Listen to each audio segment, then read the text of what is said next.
Africa Express, as I'm sure you know, is Damon Albarn's spirited attempt to encourage collaboration between Western and African musicians.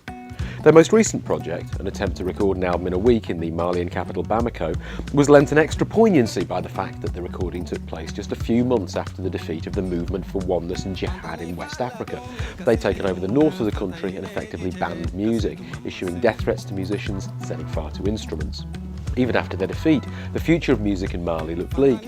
According to one report in Time magazine, musicians who had fled hadn't returned from exile, while a countrywide state of emergency banned gatherings of over 70 people, thus more or less outlawing live performances. Of course, poignancy doesn't necessarily make for a great album. You might also argue that Malians don't necessarily need a bunch of Western musicians, including Brian Eno, Nick Zinner from the Yeah Yeah Yeahs and Django's David McLean, to rebuild their music scene. But Maison de Jeunes, named after the youth club in which it was recorded, really works.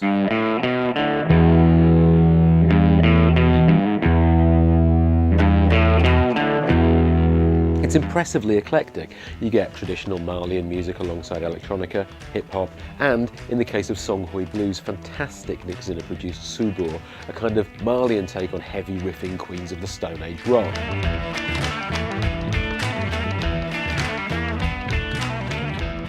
The most striking thing about it is how subtly the Western collaborators work, how little they impose themselves on the music. Rapper Ghostpoet's Seasons Change, recorded with talking drum band Dukura and produced by Albarn and 1 Inch Punch, is the solitary moment when one of them takes centre stage.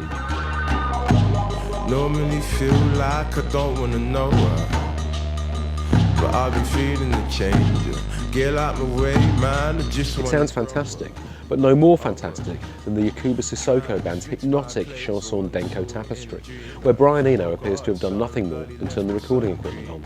It's out on Monday. I shiver all day and drums keep playing, rapper won't stay.